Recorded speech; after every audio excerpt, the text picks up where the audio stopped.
আসসালামু আলাইকুম বন্ধুরা, আশা করি আল্লাহর রহমতে সকলে ভালো আছেন। আজকের এই ভিডিওতে বি অক্ষর দিয়ে খুবই সুন্দর ১৫টি নাম নিয়ে উপস্থিত হয়েছি। এই নামগুলি মেয়ে শিশুর জন্য রাখতে পারেন।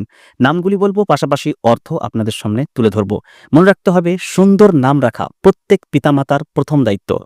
মনে রাখতে হবে, নবী সাল্লাল্লাহু আলাইহি ওয়াসাল্লাম বলেছেন যে পিতামাতার পক্ষ থেকে সন্তানের জন্য প্রথম উপহার হলো একটি নাম। তাই তোমরা সুন্দর নাম রাখো। তাই আমরা অনেকেই খুঁজে থাকি সুন্দর নাম। তো সেই জন্য আপনাদেরকে মাঝে মাঝে সুন্দর নামগুলো উপহার দিয়ে থাকি। তো চলুন কথা না বাড়িয়ে একটা একটা করে নামগুলো জেনে নেওয়ার চেষ্টা করি।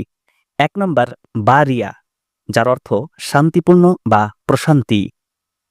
২ নম্বর বুশরা, যার অর্থ সুসংবাদ বা খুশির বার্তা।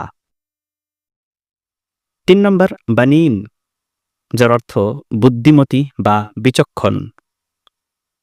৪ নম্বর বারিয়া, যার অর্থ সৌন্দর্যপূর্ণ। ৫ নম্বর বাশিরা, যার অর্থ সুসংবাদদাত্রী। ৬ নম্বর বিলকিস। বিলকিস একজন রানীর নাম। সাবার রানী ছিল হযরত সুলাইমান আলাইহিস সালামের যুগে। ইয়ামানের কোনো একটা প্রান্তে সাবার রানী, যার নাম ছিল বিলকিস। ৭ নম্বর বুরাইদা।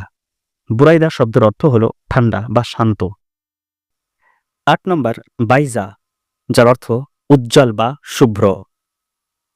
৯ নম্বর বাসমা, যার অর্থ হাসি বা মৃদু হাসি, যেটাকে আমরা মুচকি হাসি বলে থাকি।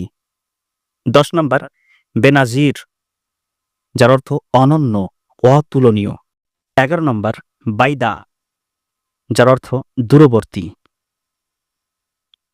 ১২ নম্বর বুরহানিয়া, যার অর্থ প্রমাণের প্রতীক। বুরহান শব্দের অর্থ প্রতীক, দলিল, আর এই থেকে বুরহানিয়া এ নামটা নেওয়া হয়েছে। ১৩ নম্বর বাসিতা, যার অর্থ প্রশস্ত বা উদার। ১৪ নম্বর বদরুন নিশা, যার অর্থ নারীদের পূর্ণিমা।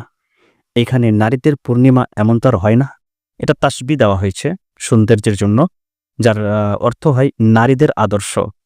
অর্থাৎ এমন একজন নারী যে নারীকে অন্যান্য নারীরা অনুসরণ করে, তাকে বদরুন নেশা বলে। তাই সহজ ভাষায় বলা যায় নারীদের আদর্শ।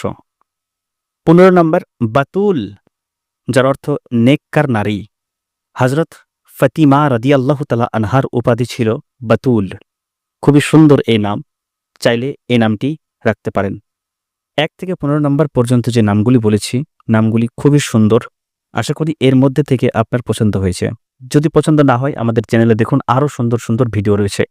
আর মুসলিম প্যারেন্টিং বাংলা এই চ্যানেলটি বিশেষ করে অভিভাবকদের জন্য, যাদের ঘরে সন্তান রয়েছে, যাদের ঘরে ছোট ছোট বাচ্চারা রয়েছে, তাদেরকে লালন পালন করার ক্ষেত্রে যাবতীয় টিপস যেগুলো প্রয়োজন হয়ে থাকে, এই চ্যানেলের মধ্যে আপনারা পেয়ে যাবেন।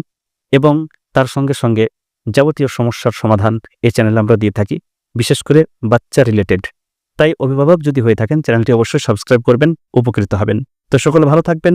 আসসালামু আলাইকুম।